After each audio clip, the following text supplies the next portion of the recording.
Aktris Tamara Bleszynsky buka suara terkait permasalahan yang tengah dihadapinya saat ini. Tamara tak kuasa menahan tangis saat menceritakan masalah yang dihadapinya, terkait penggelapan aset properti sebuah hotel di Puncak, Bogor, Jawa Barat.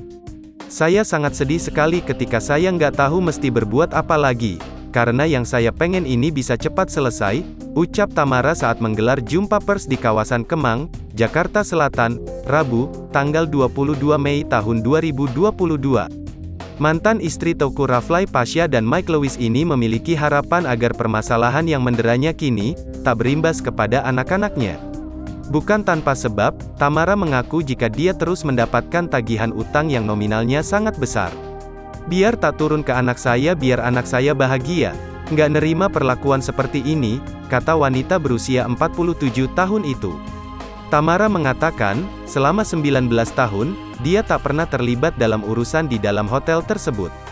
Padahal dirinya merupakan pemegang saham sebanyak 20% di hotel tersebut. Janda kelahiran 1974 itu menyebut, jika dia sudah lama tak mengunjungi hotel itu. Bukan tanpa alasan, Tamara mengakui jika banyak momen-momen manis yang membekas bersama mendiang ayahnya di hotel tersebut. Diketahui, Hotel Bukit Indah Puncak di kawasan Cipanas itu sempat terbakar pada 2016. Sehingga momen-momen foto kebersamaannya yang diabadikan oleh sang ayah, ludes terbakar. "Sudah lama sekali nggak ke sana, terlalu banyak memori sama almarhum bapak saya," kata Tamara.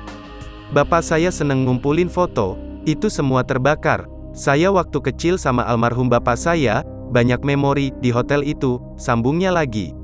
Tamara pun mengaku menjadi korban terkait kasus dugaan penggelapan properti.